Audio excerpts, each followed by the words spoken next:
जय महाराष्ट्र मित्रांनो, शेतकरी गेल्या अनेक दिवसांपासून पीएम किसान सन्मान निधी योजनेच्या 18व्या हप्त्याची वाट पाहत होते.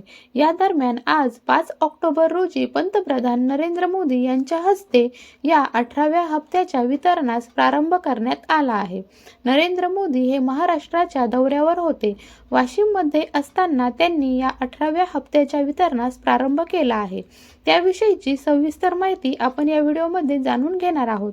त्यामुळे व्हिडिओ नक्की शेवटपर्यंत पहा आणि आपल्या चॅनलवर पहिल्यांदाच आला असाल तर चॅनलला सबस्क्राईब करून घ्या, जेणेकरून अशाच प्रकारचे नवनवीन व्हिडिओ तुम्हाला या ठिकाणी भेटत राहतील. पीएम किसान सन्मान निधी योजनेअंतर्गत शेतकऱ्यांना 1 वर्षात एकूण 6,000 रुपये दिले जातात.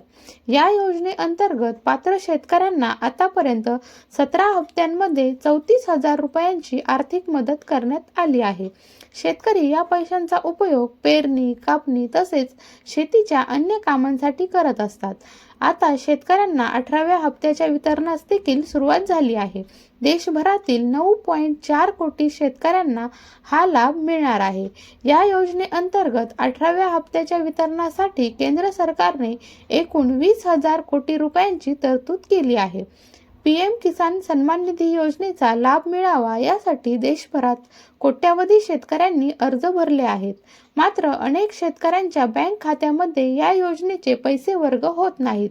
बँक खात्याला आधार क्रमांक लिंक नसल्यामुळे पैशांचा हा लाभ मिळण्यास अडचणी येत आहेत. म्हणजेच बँक खाते आधार क्रमांकाला लिंक असेल तरच शेतकऱ्यांना या योजनेचे पैसे मिळतात. त्यामुळे शेतकऱ्यांनी लवकरात लवकर ई-केवायसीची प्रक्रिया पूर्ण करावी, असे आवाहन देखील केंद्र सरकारकडून केले जात आहे. तर मित्रांनो, महत्त्वपूर्ण असा व्हिडिओ होता. आपल्या शेतकरी बांधवांना नक्की शेअर करा आणि आपल्या चॅनलला सबस्क्राईब करून घ्या. धन्यवाद.